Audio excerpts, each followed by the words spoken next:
नमस्कार भयरसिकांनो. भयसम्राट नारायण धारप हे नाव सर्वांना परिचयाचे असेल. भय म्हणजे नारायण धारप हे समीकरण झाले आहे. म्हणून आम्ही तुमच्यासाठी एक अभिनव उपक्रम घेऊन आलो आहोत. श्री नारायण धारप यांचे रहस्यमय साहित्य दर्जेदार ऑडिओ स्वरूपात प्रकाशित केल्यामुळे जे आर्थिकदृष्ट्या कमकुवत आहेत आणि पुस्तके विकत घेऊ शकत नाही, जे अशिक्षित आहेत आणि ज्यांना डोळ्यांनी दिसत नाही, त्यांच्यासाठी ही कादंबरी विनामूल्य ऑडिओ स्वरूपात बनवण्याची संबंधी त्यांचे सुपुत्र डॉक्टर श्री शिरीष धारप यांनी दिली. त्याबद्दल मनापासून त्यांचे आभार. या कादंबरीचे सर्व मालकी हक्क लेखक व प्रकाशक यांच्याकडे सुरक्षित आहेत व घोर मैफिल चॅनल या साहित्याच्या मालकीचा कोणताही दावा करत नाही.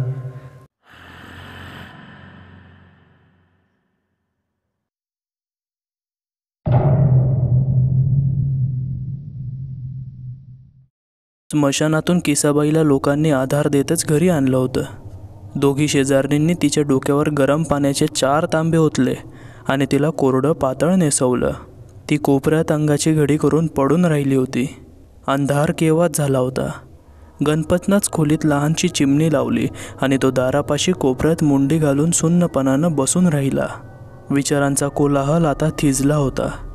विचारांनाही मनात बळ राहिलं नव्हतं. राहून राहून एकच देखावा त्याच्या डोळ्यांसमोर येत होता. खाली खोल खड्ड्यात रघूचा मृत्यूदेह ठेवला होता आणि आता त्याच्यावर कितीही खटपट केली तरी तो देखावा हलतच नव्हता. काळीच कसं पिळवटून निघत होतं. अशीच एखादी वेळ येते की माणसाला रसाळ जग विसरावंसं वाटतं. त्यातले शोक, वियोग, विरह, दुःख, पश्चाताप सगळं काही असह्य होतं. त्या सर्वांवरून एक जाळ काळा पडदा ओढावासा वाटतो. गणपत पिणाऱ्यांपैकी नव्हता, पण कधीमधी सुटीचा, शिमग्याचा, आषाढी अमावस्येला असा टपरीवर गेला होता आणि आताही त्याची पावलं तिकडे वळली. कळत होतं हे चूक आहे, पण त्याच्या डोक्यावरच्या दुःखाचा बोजा हलका करायला कोणी येणार होतं का? निंदा करायला सगळेच रिकामे होते. किसाबाई अर्धवट गुंगीत, अर्धवट झोपेत होती. सगळ्याच घटना इतक्या विलक्षण वेगानं घडत गेल्या होत्या की मन बधीर झालं होतं, चक्रावलं होतं. आणि आता ही हाक, ही येईलच कशी? रघुला तर. पण ती पहा, पुन्हा आली, हलक्या आवाजातली, पण ओळखीची. देवा, किती ओळखीची. आई, मी येऊ का आत? किसाबाई दाराकडे पाहत होती. दार थोडंसं उघडलेलं होतं. बाहेर काळोख होता. खोलीत फक्त चिमणीचा मंद पिवळसर प्रकाश होता, पण दारात उभा असलेला रघु दाखवण्यास प्रकाश खासच पुरेसा होता. तिचा रघु परत आला होता. दुःखानं मनाचा तोल इतका गेला होता की किसाबाईनं क्षणभरही विचार केला नाही की हे कसं शक्य होतं. कदाचित दुःखानं ती सारासार सामान्य विचारांच्या पलीकडेही गेली असेल. काहीही असो, दारापाशी उभा असलेला, आत यायच्या परवानगीची वाट पाहणारा रघु तिनं स्वीकारला. अरे ये की, तुझ्याच घरात यायला का विचारायला हवं? रघु हलकेच आत आला. त्याची नजर किसाबाईवर एकटक खिळली होती आणि त्या वेडीला त्या नजरेतला फरकही जाणवला नाही. आईचं काळीच ते.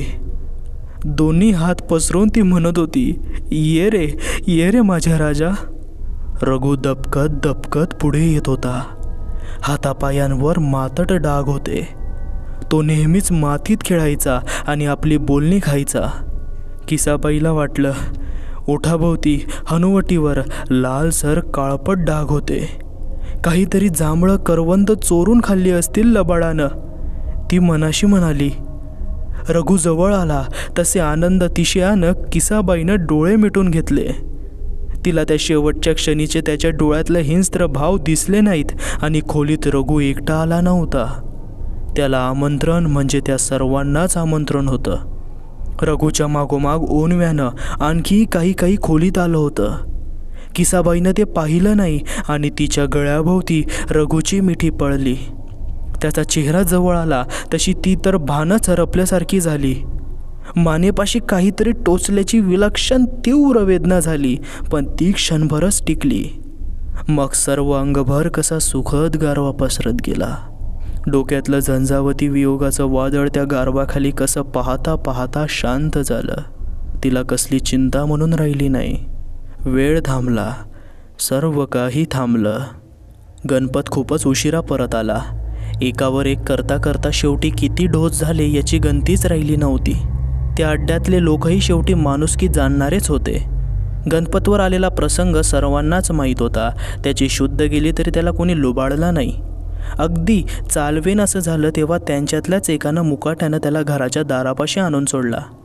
घरात पाय टाकता टाकता गणपत त्याच्या दारूच्या नशेत ओरडला, अगं ये किशे, झोपलीस का ग रांडे? पण घरातला अंधार आणि शांतता बर्फाच्या पाण्यासारखी त्याच्यावरून गेली. आठवण आली. आठवणी मागोमाग दुःखाची आर्त कळ आली. हे दुःख दारूच्या नशेत बुडणारं नव्हतं. केवळ काळ हाच त्यावर एकमेव उपशम होता. गणपतची धुंदी खाडकन उतरली. शरीराचा तोल नव्हता, पण मनाचा तोल आला. दाराची चौकट घट्ट धरून हेलकावे खात तो कसा तरी उभा होता. खोलीच नजरेसमोर हेलकावत होती. किसाबाई एका कोपऱ्यात शरीराचा मुटकोळ करून पडली होती. क्षणभर त्याला वाटलं तिच्याजवळ जावं, पण तिच्यासाठी त्याच्यापाशी काय होतं? काय बोलणार? काय करणार? तिचं सात्वन तरी कसं करणार? तिचं तसंच त्याचंही दुःख अबोल, एकाकी, हळुवार होतं. शब्दांचा स्पर्शही सहन झाला नसता. ज्याचं त्यानं सोसावं हेच खरं. अडखळल्या पावलांवर तो एकुलता एका खाटल्याकडे गेला. त्यावर शरीर कसं तरी झोकून देऊन पडून राहिला.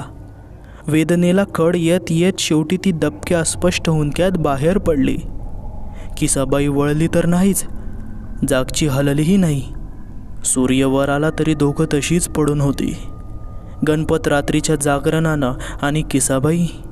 सूर्य वर आला, जरासा कलला तेव्हा उन्हाची एक तिरीप खोलीच्या दारातून आत आली आणि किसाबाईच्या पायावर पडली.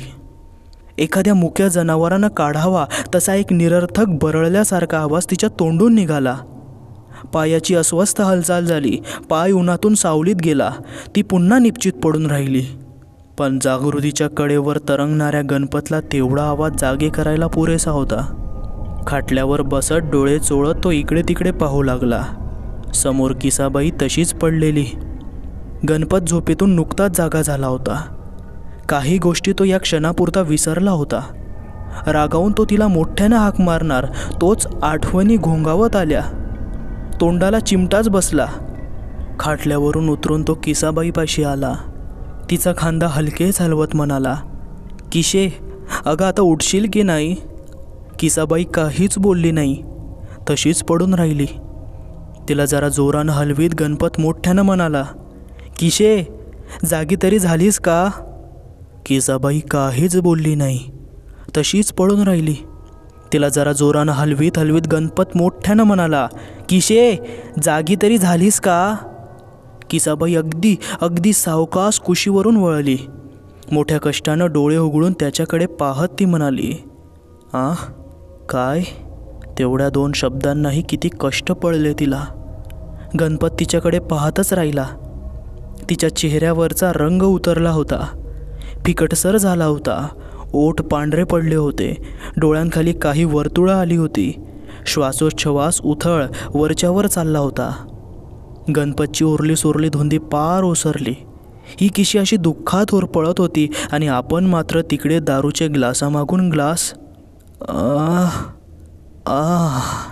असं करीत किसाबाई पाय हलवायला लागली. गणपतनं खाली पाहिलं. उन्हाचा कवडसा सरकत पुन्हा तिच्या पायावर आला होता.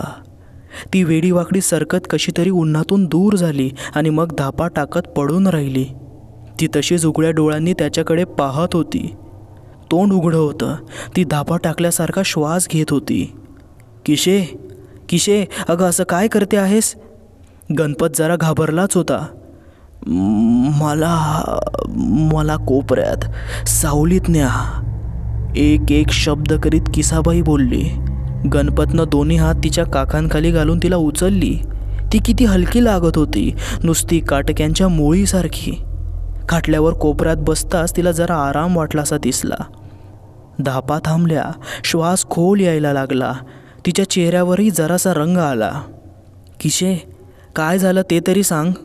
काही नाही, काही नाही, झोपले होते आणि की नाही स्वप्न पडलं होतं. स्वप्न आपला रघु आला होता. हो, रघु दारापाशीच उभा होता. आत येऊ का विचारत होता. वेळा कुठला त्याला हाक मारली आणि असाच काही येऊन बिलगला.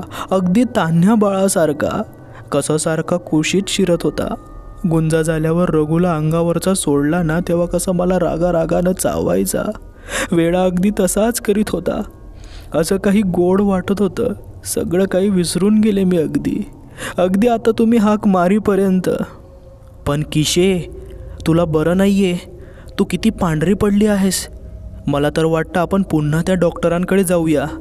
नको नको नको, मी इथंच पडून राहते. अंमळ, मला बरं वाटेल. तू पडून राहा, मी कपभर चहा करून आणतो. गणपतनं कसा तरी चहा बनवला, पण कप किसाबाईच्या तोंडापाशी नेला. मात्र विलक्षण शिजारी आल्यासारखी तिनं मान फिरवली.